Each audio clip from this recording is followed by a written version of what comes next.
बचपन में सभी बच्चे बिस्तर में पेशाब कर देते हैं और ऐसा होना आम बात है। वहीं कुछ बच्चे 5-6 वर्ष हो जाने के बाद भी बिस्तर में गीला कर देते हैं। अगर आपका बच्चा भी ऐसा कर रहा है तो ये चिंता का विषय हो सकता है। मारूफ क्लिनिक के इस वीडियो में हम बच्चों के बिस्तर गीला करने की बीमारी के बारे में डिटेल में चर्चा करेंगे। इस वीडियो में आप बच्चों की इस बीमारी की वजह, इसका डायग्नोसिस और इसके इलाज में इस्तेमाल होने वाली कुछ होम्योपैथिक दवाइयों के बारे में जानेंगे और वीडियो के लास्ट में मैं आपको बताऊंगा कुछ घरेलू इलाज जिससे आप इस बीमारी पर कंट्रोल हासिल कर सकते हैं। तो चलिए शुरू करते हैं।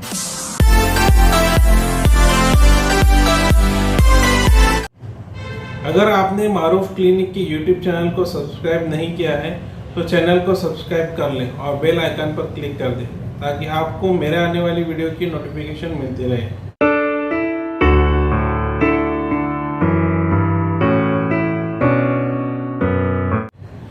आइए सबसे पहले आपको ये समझाएं कि बिस्तर गीला करने का क्या मतलब है। बच्चे होश में हो तो पेशाब पर नियंत्रण रख पाते हैं लेकिन नींद में नियंत्रण नहीं रख पाते। ऐसा जब 5 साल से ज़्यादा उम्र के बच्चों के साथ होता है तो उसे बिस्तर गीला करना कहते हैं। भारत में लगभग 16% बच्चे जो कि 5 साल से 12 उम्र के बीच के हैं वो नींद में पेशाब करने की समस्या से पीड़ित है। ये समस्या लड़कियों के मुकाबले लड़कों में ज़्यादा पाई जाती है। अब बात करते हैं कि बिस्तर गीला करने कितने प्रकार के होते हैं, यानी बेड वेटिंग के टाइप्स। बेड वेटिंग की समस्या को 2 भागों में बांटा जा सकता है, जैसे कि प्राइमरी बेड वेटिंग, जब बच्चा बचपन से ही बिस्तर गीला करता आया हो और 5 वर्ष का होने के बाद भी ये जारी रहे तो इसे प्राइमरी बेड वेटिंग कहते हैं। दूसरा है सेकेंडरी बेड वेटिंग। इस स्थिति में बच्चा लगभग 6 महीने के लिए बिस्तर गीला करना बंद कर देता है लेकिन उसके बाद ये समस्या फिर से शुरू हो जाती है। अगर आप भी ये सोचते हैं कि आपका बच्चा बिस्तर गीला क्यों करता है तो वीडियो के अगले हिस्से में मैं आपको इसका जवाब दूंगा।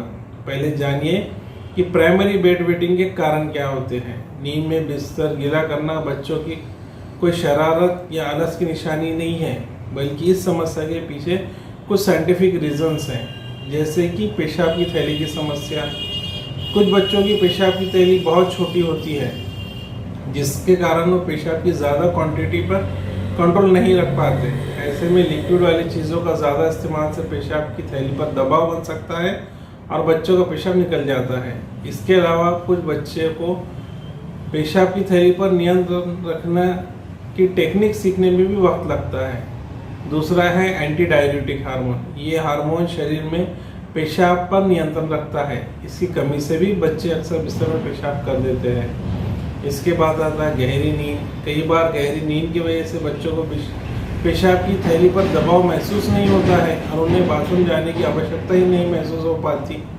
ये कारण हो सकता है कि बच्चे बिस्तर में पेशाब कर दें। प्राइमरी बेड वेटिंग के कारण जानने के बाद आइए अब आपको बता दें कि सेकेंडरी बेड वेटिंग के क्या क्या कारण हो सकते हैं। सेकेंडरी बेड वेटिंग के कारण हो सकते हैं जैसे कि यूरिनरी ट्रैक्ट इन्फेक्शन, शुगर की बीमारी यानी डायबिटीज़, किडनी की कोई बीमारी, किडनी से रिलेटेड कोई डिसीज़, या स्लीप एपनिया जो एक नींद की बीमारी है। बच्चों में कब्ज रहना, पेट साफ नहीं होना, या बच्चों के पेट में कीड़े रहना, केचुए रहना, या कुछ बच्चों में थायराइड हार्मोन्स की गड़बड़ी से भी ये मसला हो सकता है। नींद में पेशाब करने की बीमारी के बाद पीछे कुछ रिस्क फैक्टर होते हैं जिनके बारे में हम आपको बताएंगे। जैसे कि अगर बच्चों के माता पिता या दोनों में से कोई एक बेड वेटिंग की समस्या से पीड़ित रहा हो तो बच्चों को ये समस्या हो सकती है। ये समस्या लड़कियों के मुकाबले लड़कों में ज़्यादा पाई जाती है। 5 से 8 साल की उम्र के बच्चों में ये समस्या ज़्यादा होती है। अक्सर ये भी देखा गया है कि जो लोग ग्रामीण क्षेत्र में रहते हैं या कमज़ोर इकोनॉमी वाले होते हैं उनमें भी ये समस्या होती है। बहुत सारे बच्चे भावनात्मक तौर पर साइकोलॉजिकली किसी चीज़ से डरे हुए तो उन्हें भी इस चीज़ से प्रॉब्लम आती है। सिर्फ बिस्तर गीला करने से बेड वेटिंग की समस्या का निदान नहीं होता, इसके लिए मेडिकल चेकअप की ज़रूरत होती है जिसके बारे में हम वीडियो के अगले हिस्से में बता रहे हैं। आगे जानते हैं कि बेड वेटिंग का डायग्नोसिस किस प्रकार किया जा सकता है। आपका बच्चा बिस्तर गीला क्यों करता है, इसके पीछे मौजूद कारणों का पता लगाने के लिए आपको कुछ तरीक़े का इस्तेमाल कर सकते हैं। जैसे कि एक डायरी इसमें आपको ध्यान लिखना क्या रखना है कि आपका बच्चा पानी और दूसरे लिक्विड कितने टाइम पीता है और बाथरूम का इस्तेमाल कितनी बार करता है। इसके अलावा आपको ये भी ध्यान रखना ज़रूरी है कि महीने में बच्चा कितनी बार बिस्तर गीला करता है। अगर आप ये डाटा सही ढंग से जमा कर पाए तो उसके इलाज में हमें हेल्प मिल सकती है। दूसरा है यूरिन टेस्ट। पेशाब में मौजूद बैक्टीरिया या इन्फेक्शन के बारे में पता लगाया जा सकता है। इसके अलावा तीसरा टेस्ट है कुछ स्कैन या अल्ट्रासाउंड या MRI या एक टेस्ट आता है जिसे यूरोडायनेमिक टेस्टिंग कहते हैं। इस स्कैन की मदद से बच्चों में मौजूद किसी पैदाइशी बीमारी या यूरिनरी ट्रैक में किसी ब्लॉकेज के बारे में हम पता लगा सकते हैं। इस स्कैन से यूरिनरी ब्लैडर के साइज या यूरिनरी ब्लैडर के मसल्स की मूवमेंट के बारे में हम डिटेल में समझ पाते हैं। अब बात करते हैं बिस्तर गीला करने की जटिलताएं के बारे में। वैसे बिस्तर गीला करने से किसी डेंजर बीमारी होने के कोई चांसेस तो नहीं है, लेकिन कुछ इन्फेक्शन होते हैं, कुछ दूसरे प्रॉब्लम्स आते हैं जैसे कि स्किन रैशेस। रात भर गीले बिस्तर के कांटेक्ट में रहने की वजह से बच्चों को पेशाब की जगह के आसपास रैशेस आ सकते हैं। ऐसा उन बच्चों के साथ भी हो सकता है जो रात भर डायपर पहनकर सोते हैं। दूसरा है साइकोलॉजिकल इफेक्ट। बच्चे के मन में बार बार बिस्तर गीला करने की वजह से शर्मिंदगी का एहसास हो सकता है, जिसकी वजह से उनका कॉन्फिडेंस में कमी आती है। पेशाब पर नियंत्रण न रख पाने की वजह से बच्चों के पास गंदी बदबू आने लगती है। इसकी वजह से उन्हें लोगों के बीच उठने बैठने में कॉन्फिडेंस की कमी महसूस होने लगती है। अब जानते हैं कि बेड वेडिंग की समस्या होने से रोकने के लिए कुछ टिप्स या बचाव के लिए कुछ टिप्स। बच्चों को हर 2 घंटे में बाथरूम जाने की आदत डालें। कोशिश करें कि वो एक दिन में कम से कम 4 से 7 बार बाथरूम जाए। कोशिश करें कि बच्चा रात के समय ज़्यादा पानी ना पिए, बल्कि सुबह उठने से लेकर शाम 5 बजे तक के वो पानी पी सकता है। बच्चों को coffee, citrus juice, sports drinks पीने से रोकें। इससे शरीर में ज़्यादा यूरिन की पैदावार होती है। अगर आपका बच्चा कब्ज से पीड़ित है तो उसका इलाज ज़रूर कराएं। रात को सोने से पहले बच्चों को बाथरूम जाने की आदत कंपलसरी डालें। उसे रात के खाने से पहले पेय पदार्थों में जूस या किसी ड्रिंक्स के बजाय सूप का इस्तेमाल करवाएं। बच्चों को एक बार में पानी का पूरा ग्लास पीने की आदत डालवाएं। बार बार थोड़ा थोड़ा एक घूंट पानी पीने से पेशाब की थैली पर दबाव बढ़ता है। डॉक्टर की सलाह के अनुसार इस बात का टाइम टेबल बनाएं कि पानी पीने के कितने समय बाद बच्चों को बाथरूम भेजना है और वैसा ही करें। इस प्रकार को बच्चों के धीरे धीरे समझ में आने लगेगा कि उनका यूरिनरी ब्लैडर कितनी देर में भर जाता है और उसे पेशाब की ज़रूरत कब पड़ती है। इसके साथ साथ बच्चों को डांटने की जगह उनसे बात करें, उन्हें समझाएं कि ये समस्या है जिससे राहत पाई जा सकती है। डांटने से बच्चा ज़्यादा घबरा जाता है और उसे ठीक होने में ज़्यादा वक्त लगता है।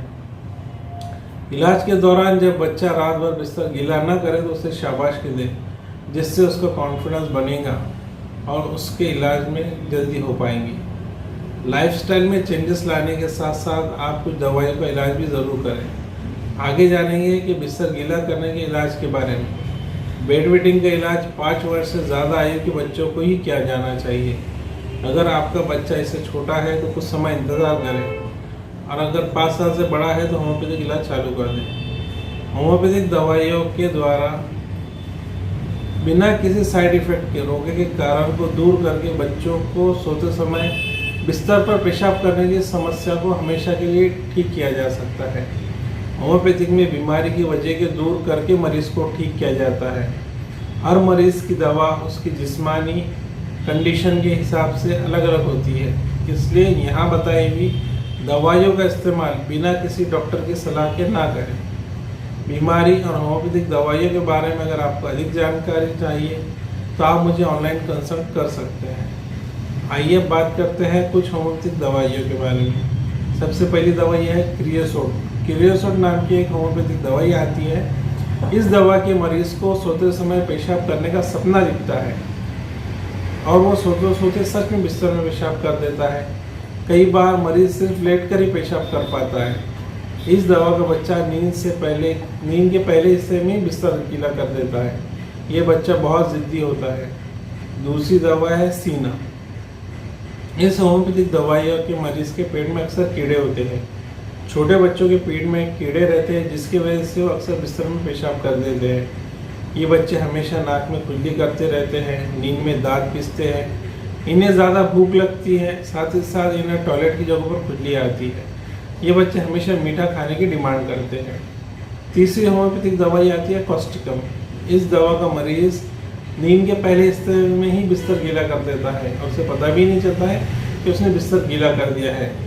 ये समस्या उसे कभी कभी कुछ ऑपरेशन के बाद हो सकती है। कई बार उसे खांसते या छींकते समय भी थोड़ा सा यूरिन निकल जाता है। ये बच्चा देर से चलना सीखता है। कई बार ये समस्या बुजुर्गों में भी होती है, तो उन बुजुर्गों को भी कॉस्टिकम वाली दवाई काम में आ सकती है। इसके बाद वाली दवा है एक्विसिटम।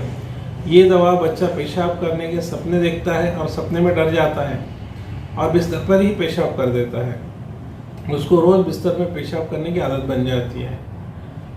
अब बात करते हैं बेड वेटिंग की समस्या के लिए कुछ घरेलू इलाज के बारे में। कुछ घरेलू नुस्खों की मदद से आप इस समस्या से उबरने में अपने बच्चों की मदद कर सकते हैं, जैसे कि ब्लैडर एक्सरसाइज। ब्लैडर का कमजोर होना बिस्तर गीला करने की बीमारी की एक बहुत बड़ा कारण है।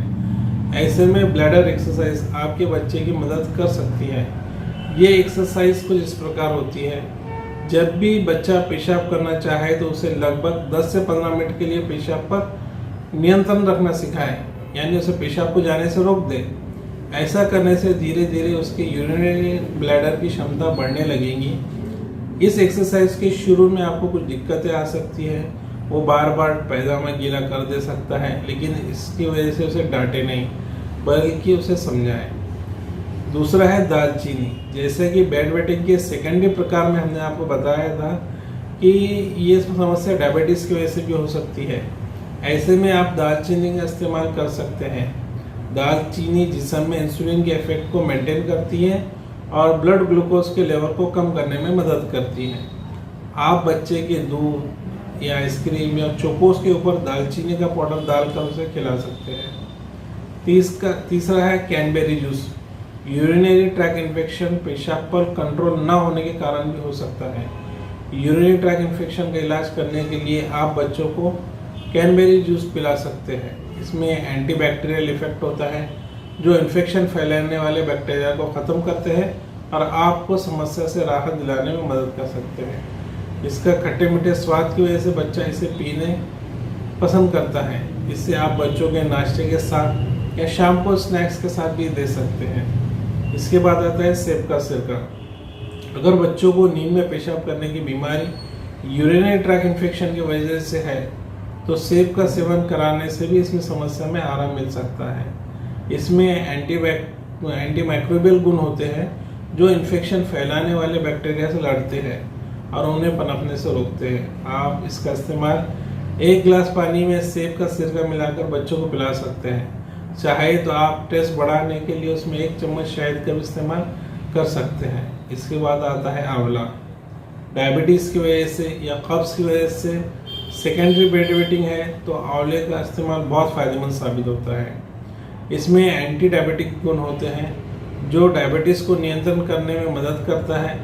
इसके अलावा बच्चों को पूरा साबित आंवला खिलाने से बच्चों में कब्ज़ की समस्या दूर हो सकती है। तो दोस्तों, ये था बेड वेटिंग यानी बच्चों के बिस्तर में पेशाब करने की समस्या के बारे में डिटेल इन्फॉर्मेशन। आपको मेरा ये वीडियो कैसे लगा मुझे कमेंट करके ज़रूर बताएं और वीडियो को ज़्यादा से ज़्यादा शेयर करें।